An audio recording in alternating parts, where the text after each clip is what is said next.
Here. We have a quorum. Very good, thank you. Item 2, FlexPace loan request, Associated Potato Growers. Mr. Baumbach. Thank you, members of the committee. Happy to be back here. Associated Potato Growers, I think first one came in front of this body just over a year ago, and they're back again because things continue to grow in the right direction here. They're one of the oldest and largest grower-owned red potato packing co-ops in the Midwest. They started in Grand Forks, but they have locations otherwise in Drayton and Grafton. They sort, clean, package, and sell multiple size potato varieties all over the country, making them primary sector certified. They continue to invest in their Grand Forks facility and improve a lot of efficiencies here. And their CEO, Mike Torgerson, is here with us today. I'd like to introduce him and welcome him up just to describe a little bit about what they're doing and what this project will mean. Very good. Thank you. Good afternoon, sir. Welcome. Hi, thank you. Hi. As Brandon was saying, we're Associated Potato Growers. We're the biggest, excuse me, I'm out of breath from Brand here. Anyway, our business is growing in that consumer pack business. And by that I mean you go to your Walmarts, your 3, your 5, your 10-pound bags. That has been the biggest business in growth for us right now. And by doing that, it keeps that business in local communities. Where before we'd send out bulk totes and other companies would be doing our packaging for us. By keeping it here, it keeps jobs here. That's about the biggest. Very good. Thanks. Thank you, Mike. I appreciate that. I'll just quickly run through the deal here, and there'll be any questions for Mike afterwards. The total project is $372,000. It'll be 100% financed by Coda Bank here in Grand Forks. It's to buy down the interest rate from 4.25% to 1%. So that's a request of about $16,000 from the growth fund of the JDA to leverage $30,000 from the bank in North Dakota. Loan to value is really solid on this at 69%. It comes with a corporate guarantee and UCC filing on the equipment. They do have a current loan. As I mentioned, they approached the growth fund last year. They have a current FlexPace loan against the company in the amount of $22,500. It is requested that position be subordinate to the new debt as well, which is common for our body. We've done that in the past. As I mentioned, Mike is here if there are any questions. I'm here if there are any questions. Also, Chase Bowen from Coda Bank is present in case there are any questions for the bank. Any questions from committee members? Hearing none, I'd be looking for a motion. I'll move approval. I'll second. We have a motion from Mr. Holt, second from Mr. Crary. Any further comments or questions? Hearing none, all in favor signify by saying aye. Aye. Opposed, same sign. Motion passes. Thank you for being so concise, sir. Very good. Item number 3, FlexPace loan request, Hopeful Beginnings. Mr. Baumbach. By the way, it's good to see you too. Welcome back. Yeah, thank you. Happy to be back. Happy to be talking about child care, especially important to me. So Hopeful Beginnings is a preschool and child care center located in the Grand Cities Mall. They are a separate 501c3 from Hope Church, but is fully supported and backed by Hope Church. Child care center began in 2018, offering 138 spots for infants through school age. There continues to be a need in our community, and just one stat for the committee to consider. According to North Dakota Child Care Aware, Grand Forks supply meets demand only in 39% of the case, as in there's a vast majority of children out there that could be staying home or finding alternative care, but only 39% of that need is really being met. So the more child care spots we can have, the better, as we've talked about in the past. Today I'm joined by Sarah Schindler, who's the director of Hopeful Beginnings. I'm going to ask her to come up and talk a little bit more about the project, and then I'll come back up and talk through the financing. Very good. Thank you. Good afternoon. Hi. Hi. As Brandon said, I'm Sarah Schindler. I'm the director of Hopeful Beginnings. We began in 2015 with about 18 kids. We are currently now at 96 children, and our expansion will be 278 spots.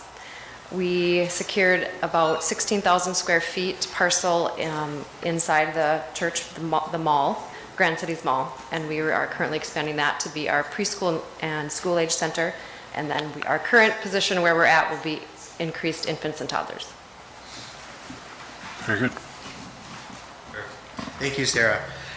This project is a total cost of $1.4 million, which is 100% financed by Choice Bank to secure the real estate and fit up that facility.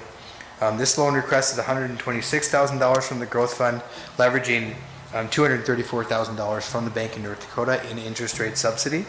Loan to value on this is 108, which is a little bit higher, but not uncommon for childcare facilities at all. This is secured through a mortgage on the property, a corporate guarantee, and a guarantee from Hope Church. As I mentioned earlier, they're fully supportive and in back of this project. I'm here for any questions. Sarah's here for any questions. We also have a group from Choice Financial that includes Todd and Kayla on the screen, and those are the bank lenders involved with this project directly. And Chris Johnson from Choice Bank also joins us today in case there are any questions. Very good. Yes? I think obviously, I think it's awesome. It's great for the community. It's nice to see too in the past other childcare facilities utilizing the flex pace as well, just for everybody. Just out of curiosity, that's a lot of spots. I mean, I've heard the wait list is long. So are you anticipating those getting filled right away, or how that 270 some, is that going to take 3-5 years to fulfill all that, or you guys think it's going to be up and operating and full right away? Sure. Our infants and toddlers, I anticipate, will be full immediately. Those are our longest wait lists. Our preschool will, that's kind of our feeder program, our infants and toddlers. And so once a child is enrolled, I save a spot. So an infant has a 5-year-old spot. And so we just kind of have a rolling spreadsheet for that. Our school age program right now, I have 60 children enrolled, and we will have 80 spots. So there's just 20 additional spots. So I anticipate in about 2 years that will be full. Thank you. Wolf? Yes, thank you, Chair. Ms. Schindler, thank you for being here. Exciting project.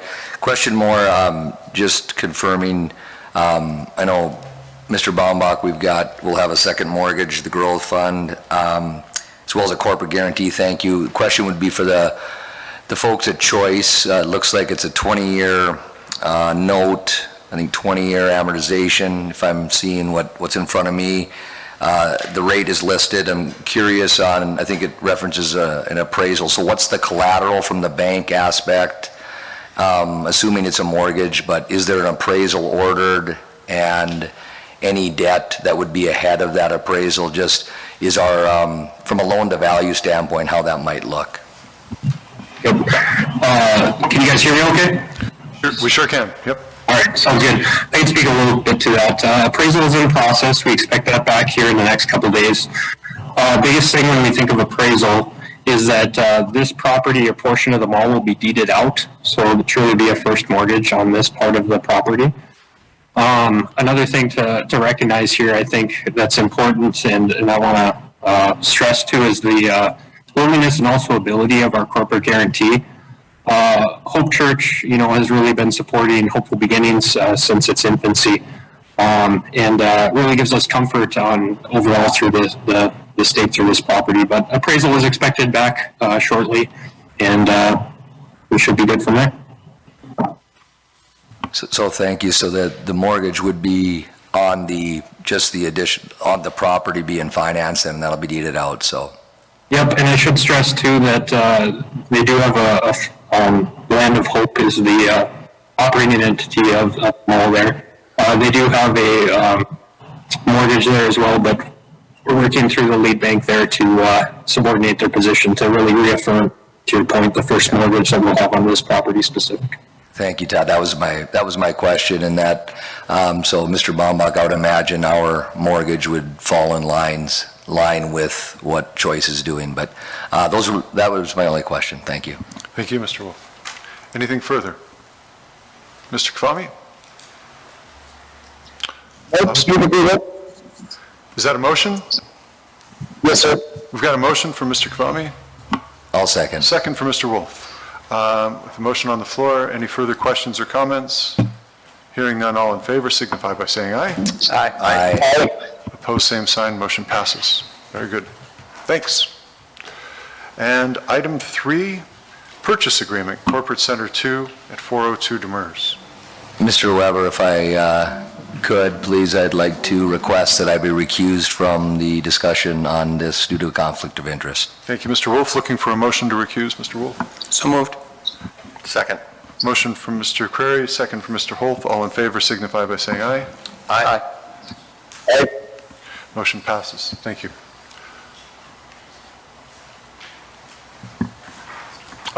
Mr. Gostad, please. I will take this. Thanks. As you know, several, I can't remember the last meeting, but you authorized the JD authorized Corporate Center 2 be put out for bids. And we did that. We engaged Ritter Land Company to assist in that process. The staff report details what they went through. They actually, the advertising was more extensive than what the statute actually requires.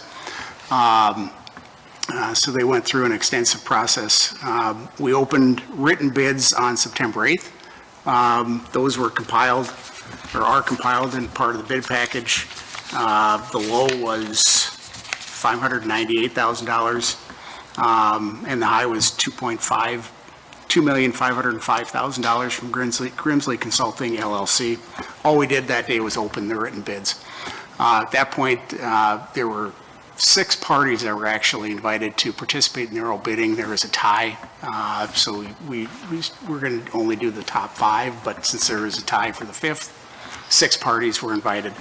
3 actually showed up for the oral bidding on September 10th. There was no increase in the bidding process. 2 passed immediately, and once you passed, you were out. You couldn't bid any further. And so Mr. Grimsley was the highest bid. In advance of the bidding process, I prepared a purchase agreement. And so the bidders were aware, could have gotten a copy of that purchase agreement in advance of even the written bid process. It's a pretty standard purchase agreement, with the exception of it's a little complicated because of the Skyway that connects Corporate 1 and Corporate 2 that JDA will continue to own. And by the way, the JDA now owns both parcels as is required by the lease agreement. That was part of the process as well. As it had been titled in the name of the city of Grand Forks. Now it's in the JDA. And so there's some complexities in that we've got the Skyway going across Demers Avenue and also the Skyway across Demers Avenue and 4th Street, right?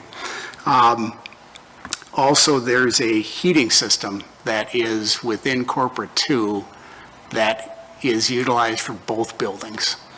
And then in addition, because we're still going to own the parking ramp next to it, in order to clean off the snow from the parking ramp, we need a little bit of an area on the back side of the parking ramp to dump the snow that will be then removed, okay? And so the agreement, again, is a pretty standard purchase agreement. Nothing really spectacular, except that I want to point out a couple of things, is that the buyer is buying it subject to all the existing agreements that are of record. There is a Skyway easement that was recorded back in 1987 for the Skyway that goes across 4th Street. There are agreements with the tenants in Corporate 1 that are also of record with respect to Corporate 2. The Corporate 1 tenants have options to buy their space in Corporate 1, but because of the common heating system, there is the possibility of creating some property rights in Corporate 2 because of that heating system. They don't have options to buy Corporate 2 space. There is a right of first refusal that exists, but that only applies if there is a part of a floor in Corporate 2 sold, not an entire floor to a single buyer. So we're selling everything. We're selling all the buildings. So, but the buyer is acquiring the property subject to those agreements. All 3 of the tenants, Alaris, Brady Martz, and Cameron Law Office, have those agreements recorded against the property in Corporate 2. Any other agreements that exist, the current lease, they're going to, any lease, tenants that are in there, they'll assume those leasehold interests. The other agreements that we'll be signing at the closing, and I apologize for any confusion that occurred because I've labeled Exhibits A, B, and C to the main purchase agreement. Exhibit A is the heating system access and maintenance agreement that will exist between the 2 owners of Corporate 1, which will be the JDA, in corporate 2, which presumably would be the high bidder, which is Grimsley Consulting LLC. That really, all it does is continue on what has been occurring to date. The costs and expenses for the maintenance of that heating system were based on square footage. So corporate 1 pays, I'd say about 67%, somewhere in that neighborhood, of the costs and expenses for that maintenance, which is based upon the square footage, which is, I think, the way it's been allocated to date. Exhibit B to the purchase agreement, and there are subsequent exhibits to that particular agreement. One is to depict where the common boiler system is located in corporate 2, and then just a depiction of the Skyway itself. Exhibit B to the main purchase agreement is a snow removal easement. That's fairly self-explanatory, nothing real spectacular there. And then Exhibit C to the main purchase agreement is the Skyway access and maintenance agreement for the Skyway over at Demers Avenue. Again, the allocation of the costs and expenses are based upon the square footage of the two buildings. So the JDA will continue to pick up about 67% of those costs. The one thing that you need to be mindful of is that the JDA will be responsible for that maintenance cost. I wanted that responsibility to remain with us rather than a private party, so that since we've got tenants in corporate 1, I wanted to make sure that we don't have some sort of allegation that there's some breach of the agreement because somebody else isn't performing those maintenance obligations. The other thing that you'll notice in both the heating access agreement and the Skyway access agreement, it says that agreement doesn't enlarge, alter, modify any of those existing agreements that are in place. It's just to make sure that we understand what the relationship is going forward. I think that summarizes the agreement. I'd be open to any questions that any of the committee members may have. Thank you, Mr. Gusted. Any questions for Mr. Gusted?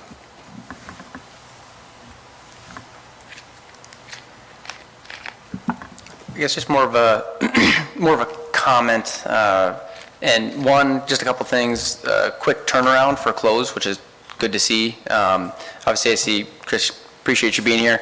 Not a ton of, not too many complex deliverables, like you said, so it should be relatively straightforward in my mind. I was piecing through the purchase agreement a little bit. Do they have any other due diligence period in there for anything else that they're trying to look at doing, any structurals or anything like that at all? Or I didn't see any of that. I just want to make sure. Okay.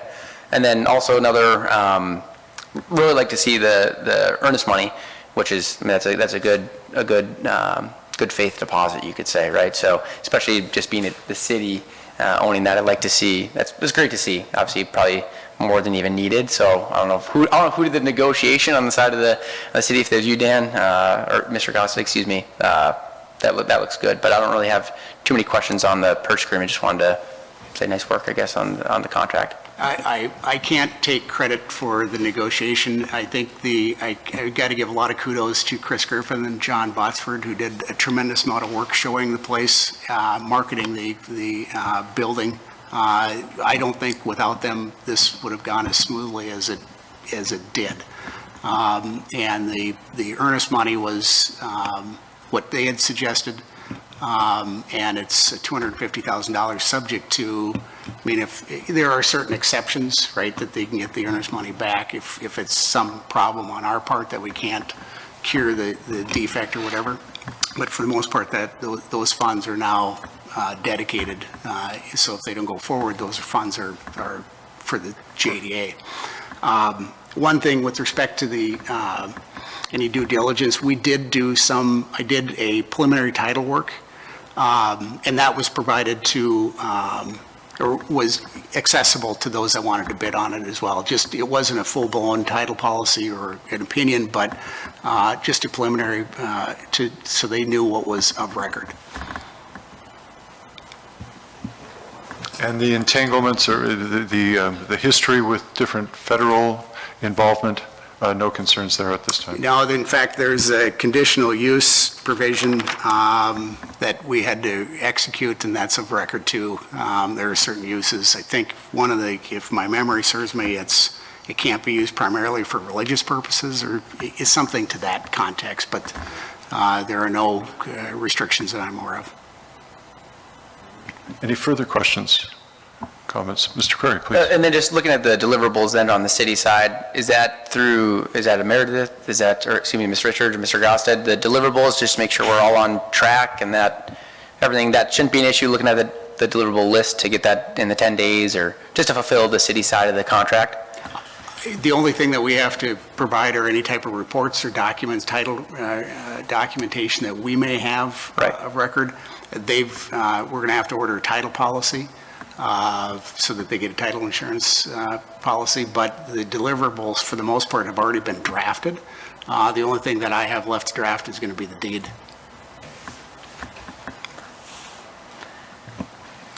Mr. Holt or Mr. Kvamme? My only question is, maybe we don't have an answer for it, and maybe we can't even ask the question. I'm going to anyway. Was just curious if we know what the plans for the use of the building. It's a significant building in the heart of our downtown. And I know we've gone through a fair bidding process, and we have to do that, but are they going to turn it into a bunch of storage units, or, I'm curious if we have any conversations or if we have the right to ask to see if the uses fit in with what we're hoping to achieve in terms of the vision of the city. I have had I don't know the specific plans. I haven't had specific conversations with Mr. Grimsley about that. So unless he's here or Mr. Griffith could speak to those issues, I don't have firsthand knowledge, but my expectation is that it'd be used in a similar fashion, because one of the issues that he was discussing was the tenants and who's going to be in there after the closing. More curiosity on my end, but also just thank you to Mr. Griffin for your hard work on this too. I appreciate it. So I don't have any other questions. Thank you. Mr. Sandy? Excuse me, thank you. Dana Sandy, Grand Forks City Council President. Certainly have no problem with the process that we've gone through on this, and I appreciate everything that our city attorney has done. My philosophical question for all of you is, now that we have all the information, do you actually think we should be selling the building based upon the numbers that we know, the people that are currently in there and how much they're paying for it? A 6-year payback on this seems to be a really good deal in my opinion, and I don't fault anyone for trying to get a good deal, because certainly we offered anyone to put in their best offer, and I didn't put my money on the table, so, I get that too, but what our revenue is $280,000 a year. Granted, the current leaseholders, their leases are coming due. We're renegotiating one, and we'll be renegotiating the other next year. One has to assume that, there isn't 7,200 or 7,600 square foot facilities lying around town that Social Security can just run to, or right next to Bailey, right? There isn't another spot right next to them. So one would have to believe they're probably going to renew, and most likely are going to renew for more than they are. Our opportunity cost is approximately $37,000 a year in property taxes, and I get that too, and there's nothing wrong with putting $2.5 million in the bank. But once we put that $2.5 million in the bank, we're going to loan it out, it's going to be gone, and we don't have approximately $300,000 in revenue coming in to continue filling our coffers of our growth fund. So I don't have a problem. If you all move approval on this, I'm not going to have an issue with it. But we're getting a 10% return on our money right now, and I'm pretty sure that's better than any other investment that the city of Grand Forks currently has. So I'm asking the question for you to ponder: should we be selling or not? I don't care whether he's getting a good deal, and if we sell it to him, great. I'm just wondering what your thoughts are. Thank you. Very good, thank you. Mr. Gaustad, it's my understanding that we did have some obligation to put it up for sale, but we are not obligated to accept this bid at this time. You have the right to reject any and all bids. Right. Mr. Holt? Mr. Kvamme, go ahead. Yeah, I guess I completely see President Sandy's opinion, and I think it's valid, but I know that kind of from my time coming on the council on, the intent I thought was always to get out of the business of being commercial landlords and not, we've had so many issues with people not paying their leases and us not being able to hold things accountable. And I think I was amenable or agreeable to all the different things that we had to go through to kind of settle those based on the fact that we're getting out of this business, we're selling these, let's move forward and let's just be in the business of governance, not compete with private entities. So I'm happy that we got lots of bids and that seems like the agent did a great job and I'm appreciative of that. And while I do see the point that, again, President Sandy brought up, I want to be out of this as I don't want to compete with the private industry. Yes, I very much President Sandy, appreciate please. Mr. Kawami's sentiments. However, we're making over 10% with the main floor currently empty. So just because we've been bad landlords in the past doesn't mean we need to be bad landlords moving forward. And we're still netting that out even after giving away the farm to the people that left the main floor. If we fill the main floor, we're doing considerably better than the numbers I've already presented. Again, my mind isn't made up on this. I want other rational people to talk through it too, and I really appreciate Mr. Kawami's insight. Thank you. Thank you. First of all, I believe the record would show that we've actually had a very low vacancy rate and a low default rate as historically as stewards of these properties, as landlords. And it's been my sense from yourself and from the mayor, Mr. Kawami, others, that philosophically, there's a great deal of interest in the city getting out of the business of owning buildings. But were there other comments from committee members? Mr. Curry, go ahead. Yeah, I would share the same sentiment as Mr. Kawami. Just philosophically, I like the idea of the city getting out of private industry. I also am I'm happy with the way that the process played out with the amount of bids and then doing an oral bid. And it was exposed to the open market. There's tons of advertising. So anybody, President Sandy, like you said, anybody had a chance to dive in if they wanted to. And further, with that being said, I think with Mayor Bolchenski and the Growth Fund and the Accelerate and kind of the positioning we might want to take going forward, I think maybe now is a good time to put some money in the bank so we have available for other projects that can grow and maybe pivot a little bit instead of owning business and great cash flow, not disagreeing with that, consistent stream of revenue, but maybe now we have enough cash now where maybe we can build up the tech industry or the tech sector or wherever that might look like. So it gives us more opportunities and I think it falls in line, one, philosophically, and then two, kind of with the, which I would agree with Mayor Bolchenski's kind of plan or vision for Grand Forks and opportunities that could present itself. So I appreciate you bringing up President Sandy because I 100% agree. Do you want that lump sum now that you can use for something else? Where's that opportunity cost and how does that look? But I would agree with Mr. Kawami's sentiments in that philosophically, I think I like the direction that we're heading here as a growth fund. I don't disagree with any on that. My question maybe is for President Sandy or for anybody else, but I'm kind of curious were people surprised by where the bids came in? And the only comp that we had provided in the staff report in terms of 85% of appraised value was when the city bought the Herald building, and I know that something's only worth what someone's willing to pay for it, right? But I personally was a little surprised, I guess, where the bids came in, and I don't know if President Sandy, if that's where you're coming from a little bit with this. My expectation, based upon a 2018 property appraisal that said it was worth $3 million, I assumed that the price was going up, not going down. My anticipation was we were going to be seeing, and perhaps it's because the city kept having the narrative, you guys, that it's somewhere between 2 and 3 million. We should have been telling people it's $5 or $6 million, right? And so we talked everybody into coming in at 2.5 million or less. I think we should have been telling everybody the expectation is 3 million or more. And then if nobody had bid, fine, we could have gone back to the drawing board or whatever. But I think it almost became a self-fulfilling prophecy. I think my expectation was somebody was going to come in and say, gosh, with the 2 tenants that we have in the main floor open, a cap rate right now with the main floor open at 12, are you kidding me? I should have bought the darn thing. I didn't have the money and the bank wouldn't loan it to me, but I should have tried, right? Point is, to me, I think that there's a lot of room for upside for the city on this. I also and I spoke with Mr. Gostad briefly about this earlier.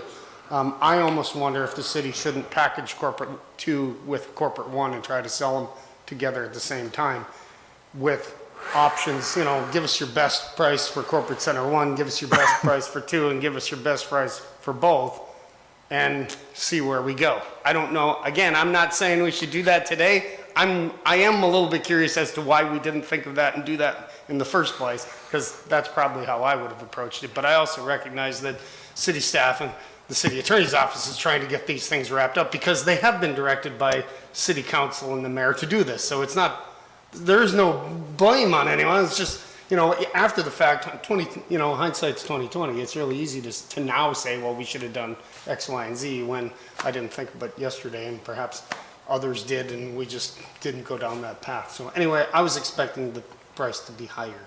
That's part of my issue. Yeah, and I don't disagree with you at all. And I just in transparency, I mean, I'm likely to want to approve this because I do think the city should try to move towards getting out of the landlord business. I mean, from a process perspective, though, if we were to reject this, Mr. Gostad, I mean, we can't. Do we go through this process every time? Is it something where you leave on the market, or do you come back in 5 years, or what? I mean, are there options for that? Yeah, the answer is all of the above. Okay. This is what you just described. I mean, it would really be up to the JDA, but my recommendation is that if you're going to sell it, you'd go through the same process because it's a public asset that taxpayer dollars have been utilized. And one of the analysis that I went through is this is a little different than sale of some property for somebody coming in to create jobs for economic development. This was couched as we're getting out of owning the property and it's not for economic development purposes, and therefore we went through the process.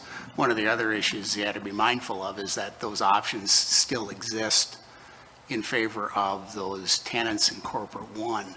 And so just like we're selling it subject to the agreements that exist with respect to corporate 2, you'd be selling it subject to those option rights as well. And so those options, they're staggered a little bit, but they expire next fall of 2022. We could not try selling corporate 1 at this time. We'd have to wait for those options to... You could, but you're selling it subject to then the buyer then having to sell to their tenants if they exercise their option the next day. Also, what is the cost of, if we were to say, we're going to try this again, what is the cost to us at this point? Yeah, the way it is set up. Aside from staff time and your time? Yeah. Yeah. And the listing agreement calls for a 1.5% of the purchase price up to a $45,000 amount. And that would be paid at the time of closing. I don't think that there would be anything due. If we were to say we're not interested in any of these bids, there would be no cost to the city beyond staff time? I haven't reviewed that agreement, but it would be at most would be the $37,000. But I don't think that becomes payable either, given the fact that this was based upon a reservation of ability to reject any and all bids. President Sandy, the reason, the purpose, the philosophy of economic development is to create jobs, to create the foundation for the private sector to step in and generate most of the economic growth. We've generally looked at economic development investments in those terms, not what are we going to get back on this? It's not our job to be out risking the public purse on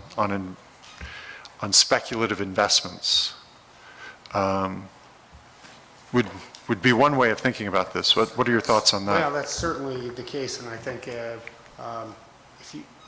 if you look at some of the things that the council and the JDA have done even recently, we're probably overstepping our bounds already on some of the newer things that we've been doing. We're already in this deal, though. I mean, I understand what you're saying. To me, hanging on to an asset that's paid for, that is generating revenue for us, isn't speculative at all. I mean, we know all the parameters of where we are and where we're going. The question is, do we value having cash in the bank? And if so, how much cash in the bank is worth what we're currently generating? That's, for me, it's purely dollars and cents the way I'm looking at it. It has nothing to do with what they're going to do with the building, or even necessarily if they're going to generate any jobs, because I doubt the landlord is going to generate jobs. They'll probably just trying to bring in people to generate other businesses to generate other jobs. Recognizing that this committee or the JDA could decide to turn this deal down, I appreciate you talking the property up. I'm hesitant to talk the property down, but of course there was talk on the street that the property wasn't worth 2 to 3 million, that it was worth much less and that there were potential maintenance problems, et cetera. So when I say speculative, I'm also thinking about those kinds of future risks of holding on to the property. Sure, I think we would know more, and it would be easier to make this decision if we had finalized the next lease renewal with Social Security Administration, which we're in the process of doing. And Brady Martz, I said I'd be earlier, pardon me. Brady Martz is, their lease comes due next year, so we can start renegotiating that anytime. And with those two numbers secured, that should really give us a very good idea of what the property's worth, and to make it easier to weigh, should we sell versus should we not sell? Again, just based upon future revenues that we know will be coming into the property. Again, that's just one way to look at it. Thanks for that, and thanks for taking the time to come and raise this discussion this afternoon. Good.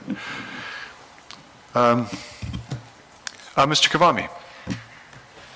Thanks. Yeah, I just wanted to, last little statement, I agree that it seems like there's revenue based on, President Sandy's analysis of the way that the building is funded and the lease revenues and things like that. But, I looked at the bid list, and it's all the people that I'd hope to see from Grand Forks all participating. And I feel like if we put this out again, what are we accomplishing other than, do we expose that maybe people were holding back and now they're not, or what? But I feel like, we got a good coverage there, and I was really happy with that, and looking for a few specific names, and they were all present. So I am happy, and I feel like maybe there's something that I don't understand, because otherwise, maybe Dana and I should have formed an LLC and went in on it, because it seems like it would be a pretty good deal. So there must be some things that are outside the realm of my comprehension, but I think the process was good, and I think we can move forward.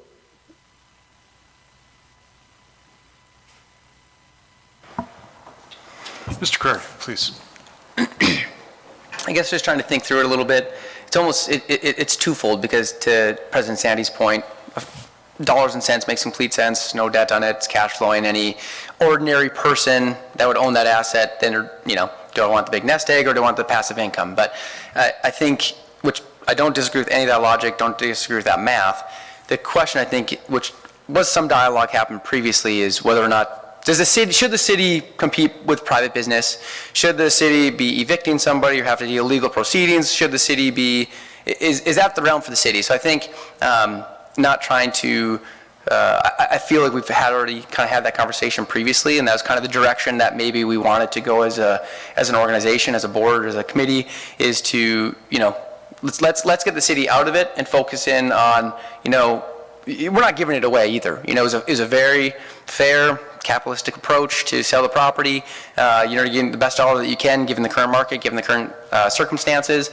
And so, that is real money too that we could use. It's harder to quantify. That maybe we will drive a new industry into town, and that could be hundreds of jobs, thousands of jobs, maybe it'll fall on its face. I mean, we don't know, but I think that's that's kind of the direction that, at least my understanding, and obviously I'm relatively newer to this committee, but that was kind of my understanding too, is that that's the direction that we wanted to go. So I do feel like this does meet the direction as the growth fund that we were looking to move forward towards.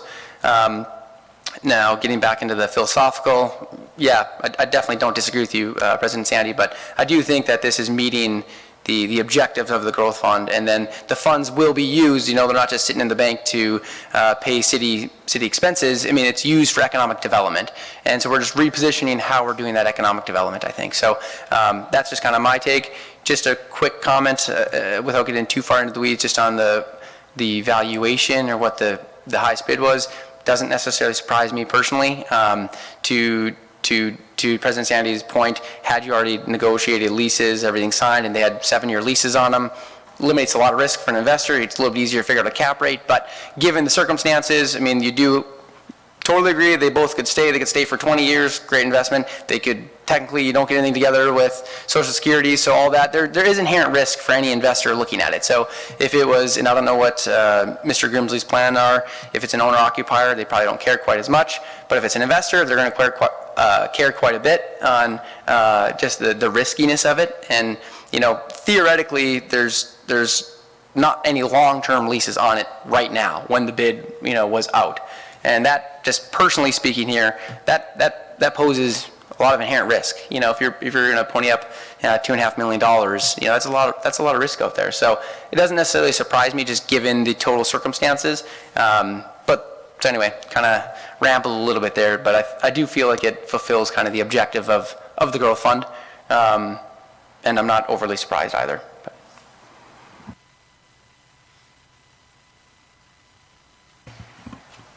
Chair Weber, Please, Mr. Freeman. I think as part of this, just so that we're fair and reasonable, and when we go out to our own open market for people to bid on projects, I think if you determine not to sell this building, keep it within our portfolio, I think that's a policy-making decision that we'll have to reconfigure our 6-year spreadsheets on, what economic development will look like in 5996.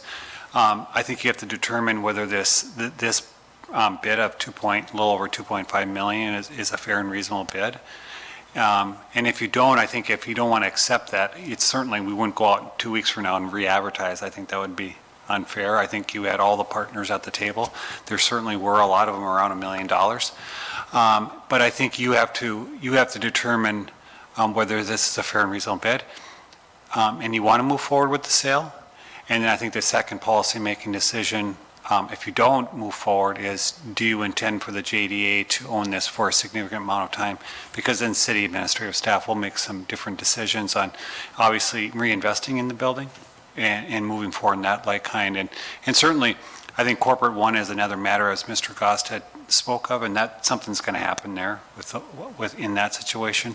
But we'll have to take a look at what that looks like moving forward. So I think we have been a good owner, and I think that's why we have good tenants in there, and we really, just for all the people that work on that day to day and respond to all the different clients that we have there, I think we have been a good owner and represented the Jobs Development Authority in the city of Grand Forks well. So I think that's what you have to determine. Is the 2.5 reasonable? And I think we've had conversations with Mr. Grimsley. To Mr. Crairy's point, it is true to say that the appraisal came back that it is plus or minus its value is $3 million. And so it is less than that, but I think the concern was, number one, those current tenants, whether it's, the GSA or Social Security, are we going to be able to ink that deal? What's the status of Brady Marts? Because I'm sure there's many people courting Brady Marts too at the same time. And then you have the first floor tenants that, were primary retail, and we well know with retail issues and with the pandemic, things didn't work out regarding that. So I think with all those risks, that there is a risk component to that he took into determination and obviously took a bigger risk than many of the other bidders by bidding what he did bid in this situation. So that's what I think is in front of you. And I think if you don't accept them, you're not only not accepting them, but then you have to do what's next. And so that we clear the air about what we are intending to do to move forward and what's our upcoming strategy, whether it's to just maintain ownership in the longer term? Are we going to come back a year from now and address it once corporate one, just so that we have some direction? And I think the bidders that bid on it have some direction too, and I think you owe that to the highest bidder in this case.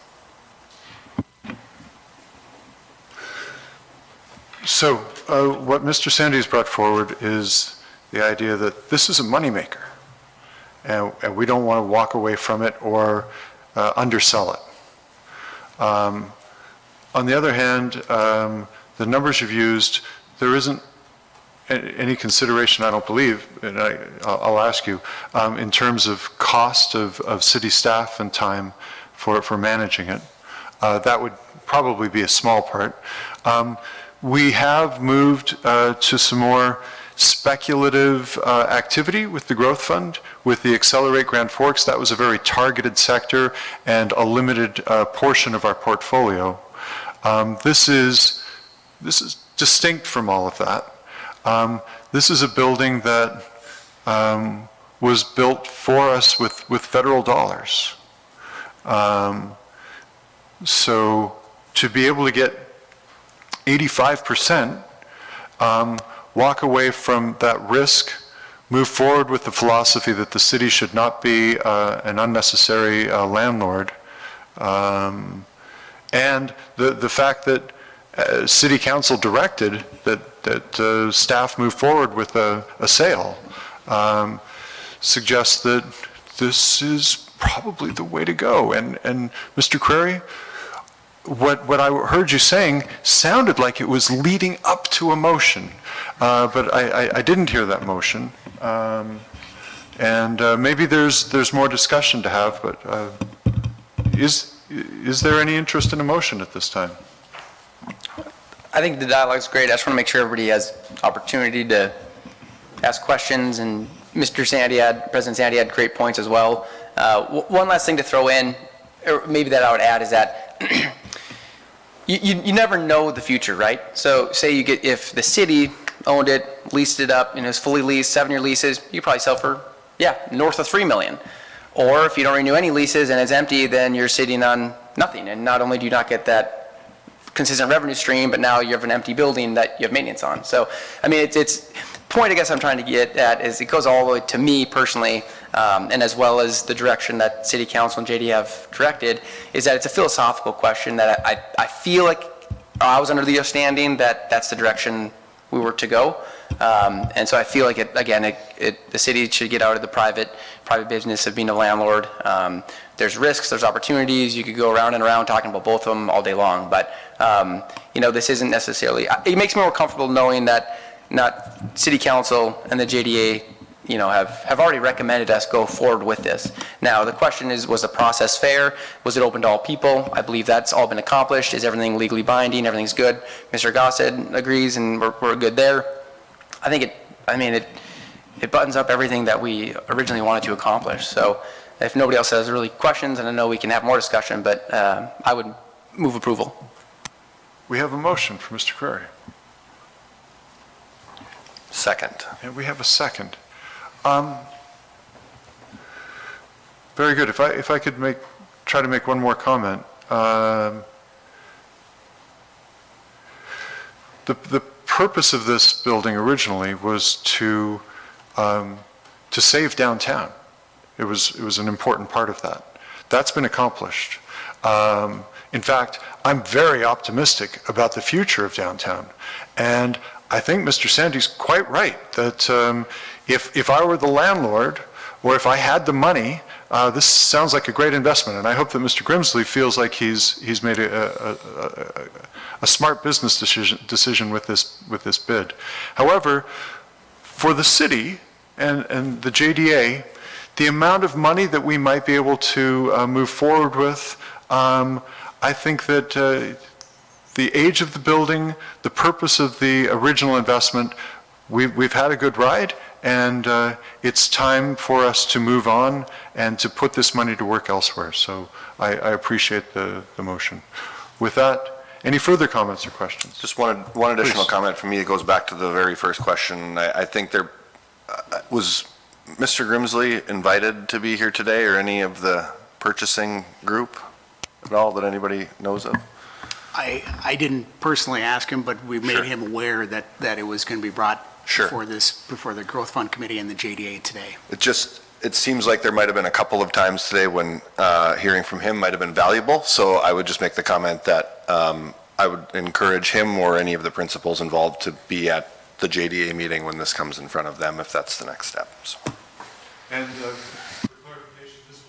for clarification, this will come to the JDA in an hour? Correct. Yes. Okay, or less. Mr. Grimsley, if you're watching, if you It'd be can great to have here. you swing by, yeah. You can also join by Zoom. Yeah, right. Good. Okay, any further comments or questions? Hearing none. All in favor of the motion signify by saying aye. Aye. Opposed, same sign. Motion passes. Thanks. And our final item 5, loan agreement, Block 5 properties. Mr. Phelan. Hey, Chair Weber and members of the Growth Fund Committee, we thought we would update you as an informational item, just so you kind of clue you in that this item's going to come forward. We had, speaking of the downtown, we had 4 great projects that we approved over the winter, the pandemic winter, on February 1st, and 3 of those were in downtown, so we've been working on Beacon by Epic. And so we have that. Not only did we improve the incentive in that case, and that's a revenue bond we're going to sell for that public event space. We've moved forward and now followed up with a development agreement. The next project up really integrates the Growth Fund and the JDA, and that's Block 5 or Block B, or otherwise known as the St. John's Building renovation. That one involves the Growth Fund in one way I'll discuss here. There's 2 other projects we're working on. There's a Lions development project across the street that has some peculiarities too. We don't think the Growth Fund will be involved in that, but there may be some property swaps in there that may involve you, so we'll bring that back. They're hoping for a groundbreaking here next spring, and so that one will probably come in front of you too. And then the final one is Memorial Village, which is a UND city developer P3 project, so moving forward. So I just want to describe in this particular project, it was first intended to, it was a request to incorporate a revenue bond, a TIF revenue bond similar to Beacon by Epic. As we worked with the developer, Mike Kuntz and his investment group, they're about $900,000 short. And so we were looking to move forward. In the prior project, I discussed the Beacon by Epic project. That's probably plus or minus a $7 million TIF revenue bond. And so that was substantial. And so whenever you sell a revenue bond of this sort, it should be at least, $1 million. In this case, it was only $900,000. So what the city council, what we recommended to the city council, what we recommended to the other taxing entities is that let's move forward with the Growth Fund loan at a reasonable interest rate, and we suggested 2%, and we suggested up to 20 years in lieu of trying to go through all the rigmarole of selling a $900,000 revenue bond. So we're going to move forward, come back to you as the Growth Fund Committee, and we're on a timeline. So as with all these development agreements, we're going to be moving forward to City Council and all through JDA and get it approved on both sides. There are publication recommendations requirements that we have to do so that any competitors can show up. So that, just so you know, we're within that time period. We want to give you a heads up before something shows up here. And we're proposing to be back here on October 4th, both to the Growth Fund Committee, to the JDA, and then ultimately to the City Council for final approval and a public hearing on October 11th. So that's what's going to, we kind of lined out what we've done to date. There's been a lot of due diligence on these projects. One more hoop we got to jump through is this development agreement that has this $900,000 loan. And if you can look at the pro formas that not only Baker Tilly went through, also Marine Storstead. If you look at what the increment is, right now the building is valued at about $1.7 million. We think post-construction and renovation, it's going to be worth around $7 million, so there's about a $5.3 million increment. And if you look at that increment over the next 20 years at a 2% loan, what Marine is saying is essentially we can satisfy that loan within about a 15-year period of time. And so that will be written into the development agreement as we move forward. That will go both to the JDA, go through the JDA for final approval, and also the City Council for approvals to satisfy what the City Council has already approved from a tax incentive perspective. I think that's generally it, so we want to give you a heads up. So if you have questions between now and October 4th, we're certainly available. We have talked to Mr. Kuntz and his team, and they'd like to get started this fall, so that's exciting. You know, you speak of this corporate center. Hey, who would have known Grand Forks was going to be this successful? You know, we got the flood protection project done, we rebuilt the downtown, and all the things that are happening right now that are going to open up not only this fall, but next year is pretty darn incredible, and I think it's a really strong signal that we've been successful as a community and that people want to invest in bringing St. John's building back to its prior glory with new windows and all the accessories to really renovate that building. So that's what Mr. Kuntz and his group is trying to do. We're going to help them we said we would try to get this through for approval for the $900,000 loan. We think it's a reasonable investment that we can get back, gets the project moving forward, raises the tax value for all of us. And I think right now we would ask for the $900,000 loan up to 20 years. But right now, as I know, Marine Store said, thinks it's, as per the projections, it looks like that could be satisfied within 15 years. So with that, Mr. Weber, I'd be here for any questions, but just to give you a heads up that we're going to be back here and do want to catch you by surprise as we move through the committee and JDA. Very good. Thank you, Mr. Phelan. Any questions for Mr. Phelan from committee members at this time? You might be hearing from us between now and October 4th. Please do. Very good. Thank you. All right. Anything further for the good of the order? Otherwise, looking for a motion to adjourn. So moved. We've got a motion. Mr. Holt. Second. From Mr. Wolf. All in favor signify by saying aye. Aye. Meeting's adjourned. Thanks.